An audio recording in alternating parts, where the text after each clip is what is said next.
that his President Trump, who we expect will respond to this decision in a Truth Social shortly, I am told, will likely not be happy about this. And we know he's not shy about expressing his frustration with judges or justices. That's right. And actually, we are going to go straight to the White House for some new reaction just coming in from there. CNN senior White House reporter Kevin Liptak is with us. Kevin? Yeah, and when this ruling came down, as we were showing, the president was up on the state floor of the White House meeting with governors.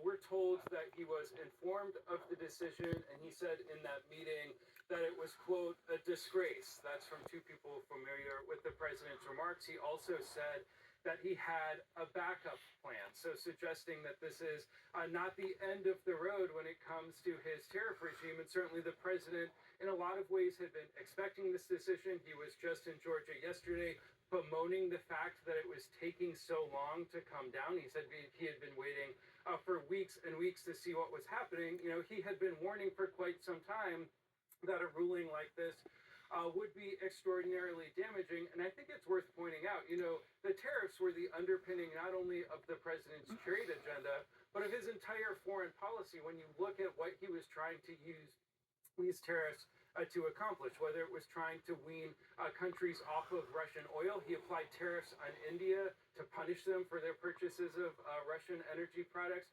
When it came to Brazil, he was trying to punish that country for its prosecution of the former president, Jair Bolsonaro. He applied tariffs there. When he's doing all of these items across foreign policy that don't necessarily have anything to do with trade or with reducing the American trade deficit, he relied on these tariffs and relied on this authority to put them in place. So in addition to the questions that it raises about how the president will continue going about trying to strike some of these trade deals, I think it also raises a lot of questions about what leverage the president will rely on to conduct the remainder of his foreign policy, because this was really sort of the structure.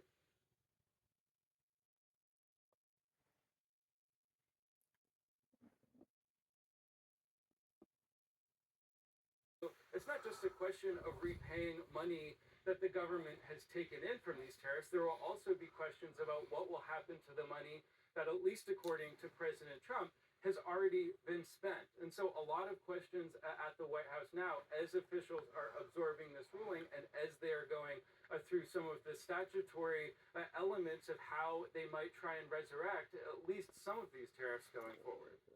Yeah, well, the ramifications are going to be very, very significant. We'll watch all of it unfold. You can see on the bottom of your screen, at least right now, the Dow Jones and industrial average is pretty steady right now. Look, it's gone up just a little bit, gone up a little bit, and it hasn't gone down. I think that potentially it could be very, very significant. I want to bring in our chief Supreme Court analyst, Joan Koskupik. She's now here in the situation with us. You were inside the Supreme Court for all of this. Give us a little flavor of how it all went down. Sure. And I have to say, this